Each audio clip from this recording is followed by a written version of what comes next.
தீபாவளினா பளிச்சுன்னு ஞாபகத்துக்கு வர்றது பட்டு, பட்டாசு, பலகாரம். பலகாரம்னா ஞாபகத்துக்கு வர்றது மந்த்ரா கடலை எண்ணெய். அபார ருசி, ஆரோக்கியமான உடல் நலம். தீபாவளி அன்னைக்கு மட்டும் இல்ல, என்னைக்குமே கிச்சன்ல இருக்க வேண்டியது மந்த்ரா கடலை எண்ணெய் தான்.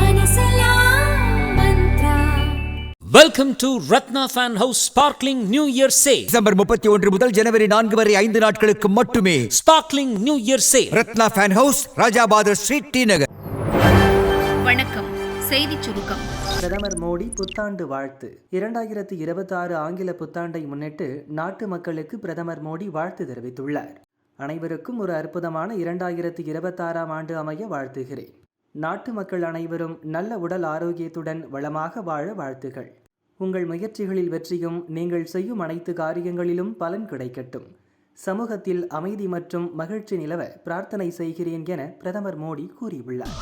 அரசு ஊழியர்களுக்கு பொங்கல் போனஸ். தமிழக அரசு துறைகளில் பணியாற்றும் சி மற்றும் டி பிரிவு பணியாளர்கள், ஆசிரியர்களுக்கு 3000 ரூபாய் பொங்கல் போனஸ் வழங்கப்படும் என முதல்வர் ஸ்டாலின் அறிவித்துள்ளார். ஓய்வூதியதாரர்கள், முன்னாள் கிராம அலுவலர்களுக்கு 1000 ரூபாய் போனஸ் வழங்கப்பட உள்ளது. இதற்காக 183.86 கோடி நிதி ஒதுக்கீடு செய்து அரசாணை பிறப்பிக்கப்பட்டுள்ளது. 9,90,000 பேர் பயனடைய உள்ளனர். விபத்தில்லா பாதுகாப்பான புத்தாண்டு. சென்னை மாநகர காவல்துறை அறிவிப்பு.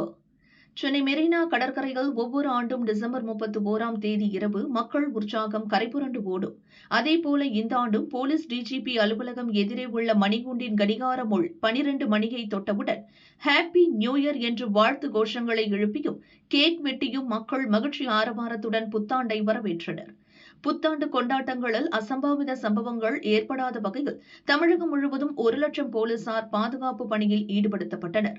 சென்னையில் போலீஸ் கமிஷனர் அருண் உத்தரவின் பேரில் 19,000 போலீசார் புத்தாண்டு பாதுகாப்பில் ஈடுபட்டனர். மெரினா, பெசன்ட் நகர் கடற்கரையில் போலீசார் அதிக அளவில் பாதுகாப்பு மற்றும் ரோந்து பணியில் ஈடுபட்டனர்.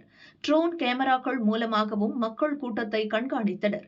விபத்தில்லா புத்தாண்டு கொண்டாட்டமாக அமையும் வகையில் சென்னையில் உள்ள 25 மேம்பாலங்களும் நேற்றிரவு 10 மணி முதல் மூடப்பட்டன. இதன் காரணமாக சென்னை மாநகரில் நேற்று இரவு மோட்டார் சைக்கிள் விபத்துகளோ குற்ற செயல்களோ எதுவும் நடைபெறவில்லை என சென்னை மாநகர காவல்துறை அறிவித்துள்ளது. புத்தாண்டிலும் ஓயாத ஆசிரியர்கள் போராட்டம். சம வேலைக்கு சம ஊதியம் கோரிக்கையை வலியுறுத்தி இடைநிலை ஆசிரியர்கள் போராட்டத்தை கையில் எடுத்துள்ளனர்.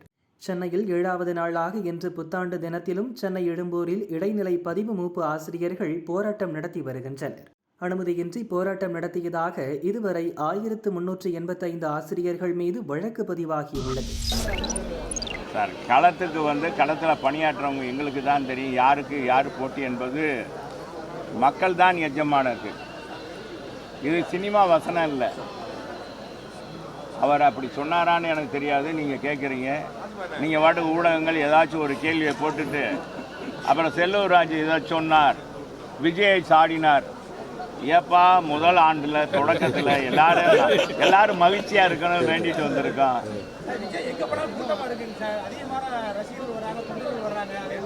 எல்லாருக்கும் வருவாங்க தம்பி, எல்லாருக்கும் ரசிகர்கள் வருவார். ரசிகர்ன்ற இருந்தால் அது முதல் வரும்போது அந்த முகத்தை பார்க்குறதுக்கு சினிமா கவர்ச்சிக்கு தமிழ்நாட்டில் எப்போவுமே நம்ம அமிதாப் பச்சன் வந்தார்னா கூட கூட்டம் கூடும். அமிதாப் பச்சன் எவ்வளோ காலமாக சினிமாவில் இருக்கார். அதெல்லாம் ஒன்றும் இது இல்லை, கூட்டம் கூடுறது வச்ச இல்லை. மக்கள் தீர்மானிக்கணும். மக்கள் நம்மளை ஆளக்கூடியவர்கள் யார், நம்மளை ஆளக்கூடிய நிர்வாக திறன் படைத்தவர் யார் என்பதை நிரூபிக்க வேண்டும். அதுபோன்ற நிரூபித்தவர் புரட்சி தமிழர் எடப்பாடியார். எனவே அதுக்குள்ளே மற்ற யாரையும் இது முதல் தொடக்க நாள யாரையும் நான் சாட விரும்பலை. தம்பி கேட்டதுனால சொன்னேன். மக்கள் தான் எஜமானர்கள், மக்கள் தான் முடிவெடுப்பார்கள். மக்கள் முடிவெடுத்து விட்டார்கள். மதுரையில் 200 கோடி மாநகராட்சியுடைய வரிப்பணம் இன்றைக்கி திமுக நிர்வாகிகளால் கொள்ளையடிக்கப்பட்டிருக்கிறது. அதுக்கு தீர்வே கிடைக்கவில்லை. ஒரு மேயர் இல்லாமல் ஒரு மாநகராட்சி 3 மாதங்களுக்கு மேலாக நடைபெறுகிறது. 3 மாதங்கள் மாநகராட்சி கூட்டம் நடைபெறவில்லை. இதனால் மக்களுடைய குறைகள் நிறைகளை பற்றி பேச முடியவில்லை. இது போன்ற ஒரு ஆட்சி, அவ்வளோ ஆட்சி இதுவரை தமிழகத்தில் மட்டுமல்ல இந்தியாவிலையும் எங்கு நடந்ததில்லை. 5 மண்டல தலைவர் இல்லை, நிலைக்குழு தலைவர் இல்லை. இதுக்கு இந்த ஆண்டாச்சு விடுதல் கிடைக்கும் அப்படின்னு நாங்கள் நினைக்கிறோம்.